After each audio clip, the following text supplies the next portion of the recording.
Hey guys, this will be video 12 for how to design and build a 50s era solid body archtop jazz guitar per Stuart McDonald templates.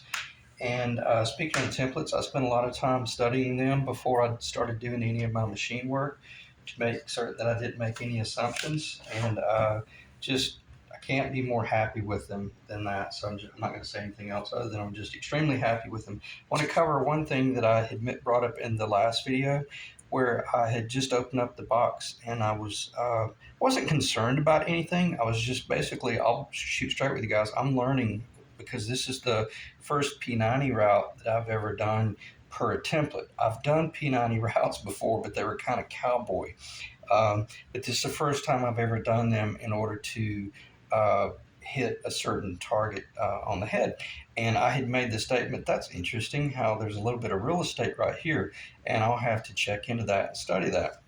And I did, and all's well. And I've even had conversation back and forth with the client, letting him know that, yeah, I've studied the old vintage pictures, and sure enough, there was a little bit of real estate right here on the body. However, the P90 was very much very, very tight up here. And so, on that note, all's well.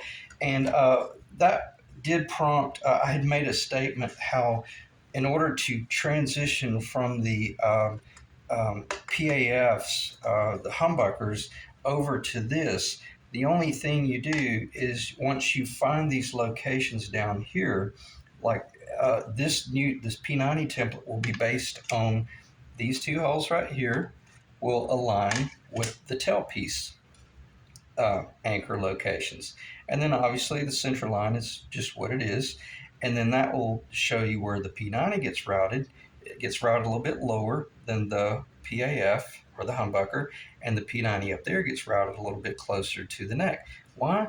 Because the neck, the end of the neck location does not change, and they push that P90 a little bit closer to the neck so that there wouldn't be too much real estate up there. So on that note, it worked out really well, and I'm really thankful that I got the additional template because that's just not something that you could engineer by looking at multiple pictures. And even if someone handed you a true 54 Les Paul, you pull out your tape measure and you'll be lucky if you make it out the door. So on that note right there, you're able to use the templates to hold your hand. And so after I studied the templates, I even got to thinking about the fact that, well, this job is different because this client, we're going to install the B7 Bigsby, but we're not going to be drilling for the anchor holes. There's nothing wrong with me finding that location, but I better not come up here with an 1/8 inch drill bit and drill a hole because then I'll be figuring out how to do faux top work to cover my mistakes. In other words, as I mentioned, the rarest of the rarest Les Pauls were ordered. If they were ordered with a Bigsby, then there was a possibility they did not even drill for the anchor locations. So you got to think through your job, and if you think you might forget it, well, make a note, do not drill. And then up here, route in 2 steps to be determined. We'll cover that later on when I'm doing the route work.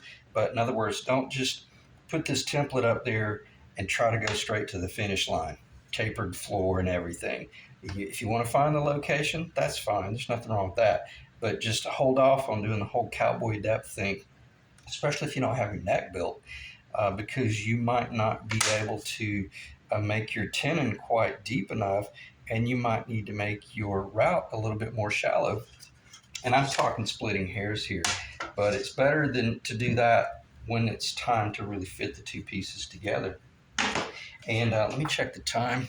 There's a possibility I'm going to keep this video under 20 minutes because I received an update on my phone, and since then it really screwed up my whole video program, and it's cutting off, and it's just not working properly. So I got to talk to my phone company about that. But nonetheless, I'm probably going to do like a 15 to 20 minute video talking very fast pace about, this mahogany body and the rough out. And then according to how far I get in this video, I may end the video and do another video where I go into my mind-numbing detail about our weight and balance target.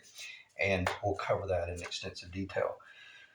But on that note, basically talking about the templates, I'll cover this briefly, but the carving templates, yeah, let me cover this very briefly because the whole video series is about working with templates.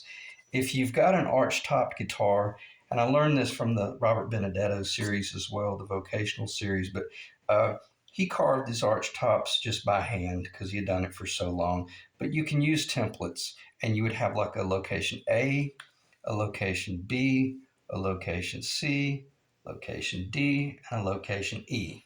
And then you simply pick up your template where it says A, and then you would carve to that point, with this obviously being the high point in the carve, and then you would find the B, and then that would be the B carve. That would be the contour that you would follow, okay?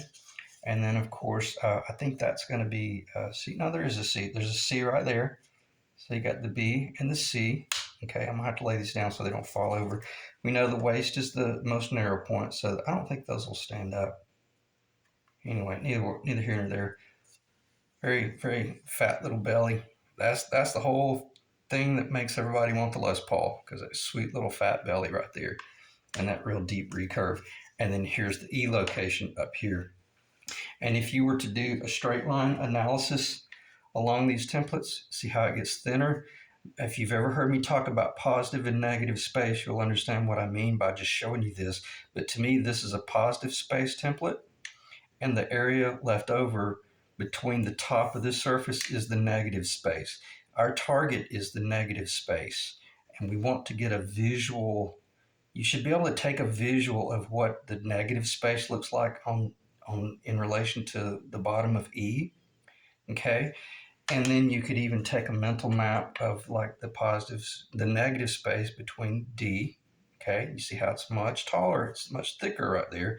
So what does that mean? That means that top is tapering. Once I get to C, it's probably gonna be pretty, yeah, see how thick it is? And if you wanna know the magic number, that's a little bit over 3/8 of an inch, okay? That's not even enough to help you carve a Les Paul, but that'll get you going in that direction. And then the same thing there. So anyway, let me stop talking about that. But that's how you would use the carving templates: A, B, C, D, and E. And I'll just stop talking about that, because if you don't understand that, we'll just rewind it and think about positive and negative space. Just think about positive and negative space, and that's a whole art term thing as well.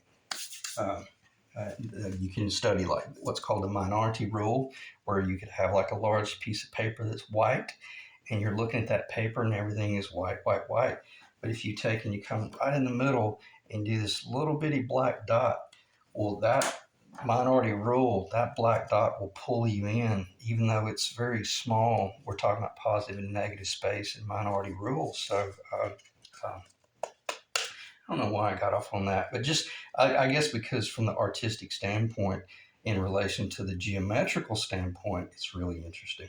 Very interesting stuff. All right, I don't think there's any reason to talk about that anymore. So let me get that out of sight, out of mind. Check the time. We're at 8:33. If the phone cuts off, I'll deal with it. So we'll go from there. All right. So what do you do next? You got the pick guard out of the way. Study your templates. And just study your templates. Body discussion and your work order. What the reason you want to study your templates is because you can take out a piece of paper, so that once you really are getting ready to put this on your various tools and start drilling holes or cutting out masks, just work from a list. Make a work order that will basically highlight in hot pink or flaming red or whatever you got. Do not drill, the anchors, and just work by your work order, because that way you can relax and enjoy your job and not get in a hurry about, or you're not wound up trying to remember everything as you're going through the job. Just, as they say, plan your work and work your plan. So next thing we need to do is talk about how I roughed out the body. And the body, basically, I've got two bodies here because I'm going to be building two guitars, one for myself and then obviously the one for the client.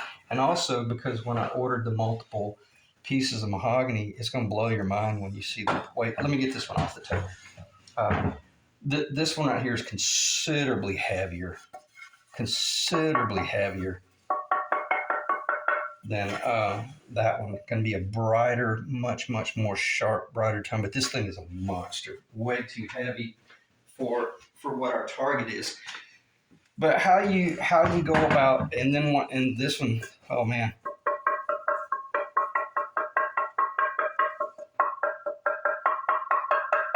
Beautiful bright tap tone. But light as a feather. So are we going to be able to hit our target all day long? And I'm talking, this is probably going to be one of the lightest guitars ever built.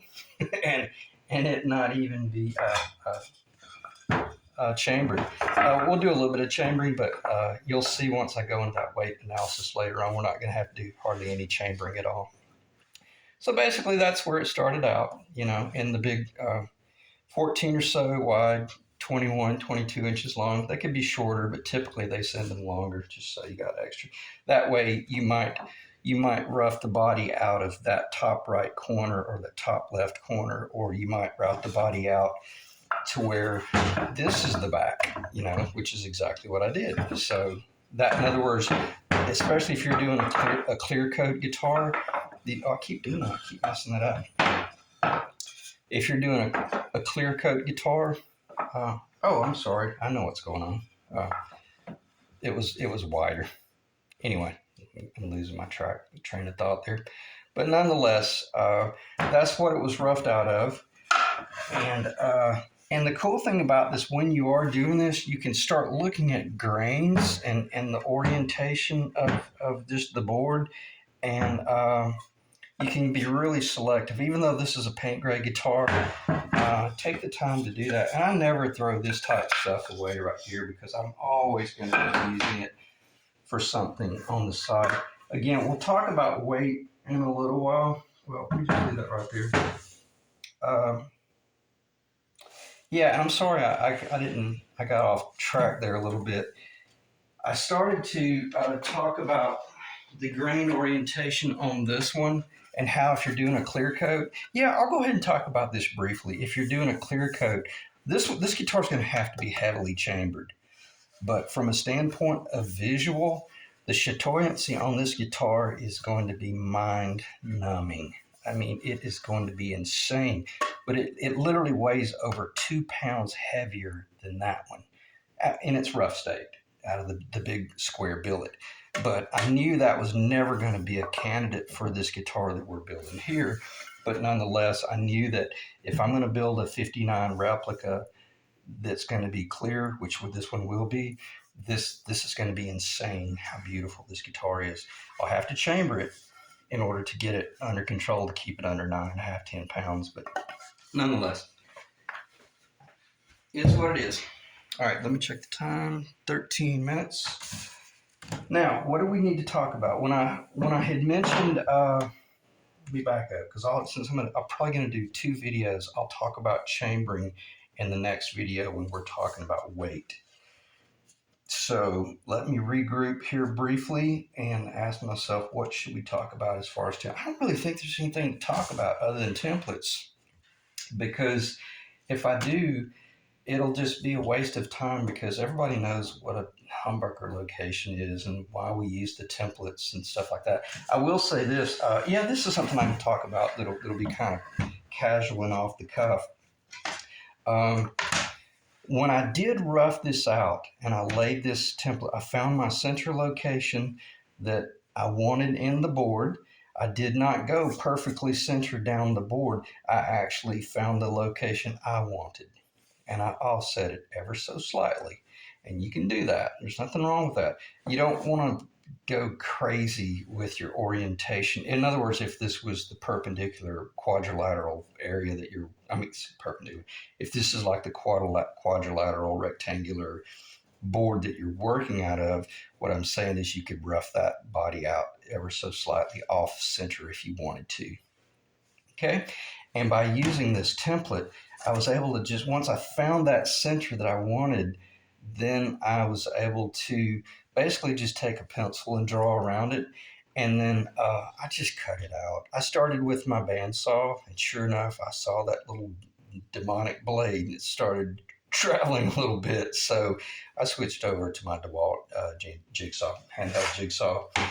And this is, I don't think this is deceptive because this was finished on the orbital sander, but I was so close. I was so close to perfectly true that I could have sanded it by hand with just flat blocks, and I could have worked my way to the pencil line that I had drawn. Okay, so with the DeWalt jigsaw, you're able to pull that off.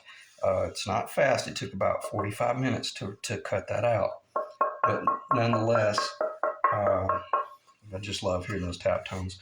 But nonetheless, it was very close to being truly finished, and I left about a 1/16 of an inch was all. Okay, I cut it real close, but I trusted my tool, and I knew that whatever I might miss on the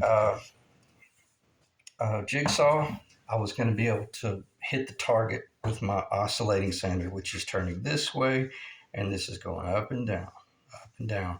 If you don't have an oscillating sander, please invest in one of those. $160 for a real cheap discount type one, up to you pick your numbers, but that's probably one of the most valuable tools in the shop for doing power tools for doing bodybuilding, and I'm really serious about that. So get yourself an oscillating sander, and you'll be so happy. Yeah. But in addition, probably even more important than the oscillating sander is the actual sanding belt cleaner, because you got to keep these clean. And it's self-explanatory. So, all right. So now you're sitting here and you're looking at a beautiful, nice, sharp-edged 1950s jazz guitar lower that is perfectly, I mean, it's just perfect. And now your job is going to be so much easier, because honestly, if this were going to be like a flat top guitar, what they call the Junior, the Les Paul Junior, I cut this down to 1 3/4 of an inch thick. This is 1 7/8 of an inch per 50s standards for the lower. But if you cut this down to 1 3/4 and you put your template up there, man, you're ready to rock. Route out your pickup locations, and if you wanted the P90s, use the other template.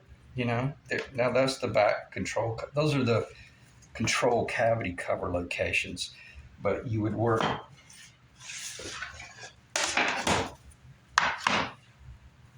I think you guys know where we're going here. This template would be used first. Okay, you route out your tenon. I'm sorry, I'm having trouble holding this thing. I get probably because it's heavy. I mean, it's hard to, not heavy. It's just hard to get a grip on it. But that would be your first template. You route those locations out, and then you put the cap on it.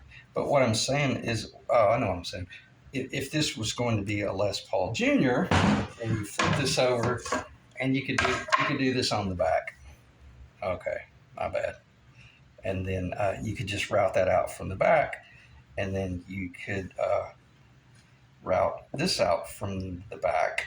Okay, and then the only thing you would route on the front would be the tenon location. And then you change over and you route out your pickup locations. And if you wanted those pickup locations, then you use that template right there. I mean, if you wanted that type pickup, then you use that template. If you want the other, then you use the other. Okay?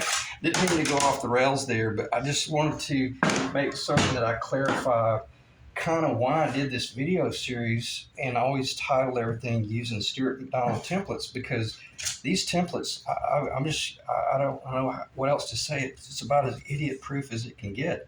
And these are going to guarantee that you just, as long as you find that center on this piece of board, well, the center line is already marked on your template, and all you got to do is figure out how to either double tape it down or jet glue it down with double tape, or clamp it down, and then just have a real sharp blade on your router, and you got a guitar, man. Okay. We check the time again. We're at 19 minutes and 38 seconds. If it cuts off, then it cuts off, but otherwise, just know that I wanted to cover some of the basics of getting that route it. In other words, I did not use my router. That's what I needed to clarify. I did not just put this template up here and double tape it down or anything. I just traced it with the pencil to start with, and the only reason being that I took that route is because I have not worked with this acrylic template before, and that thin, that's a quarter of an inch. I didn't want to risk screwing it up. And then what I got then, I thought, well, what I can do is just come in on the next one and just jack it up a little bit, or get some different router bits. In other words, my router bits would have caused me to run dangerously close to the bottom edge of that, and I might have screwed up my template, and I didn't want to foul up my acrylic. Um, why? Because nonetheless, I knew I was still going to have to come in with the oscillating sander. You're, it's impossible to route that.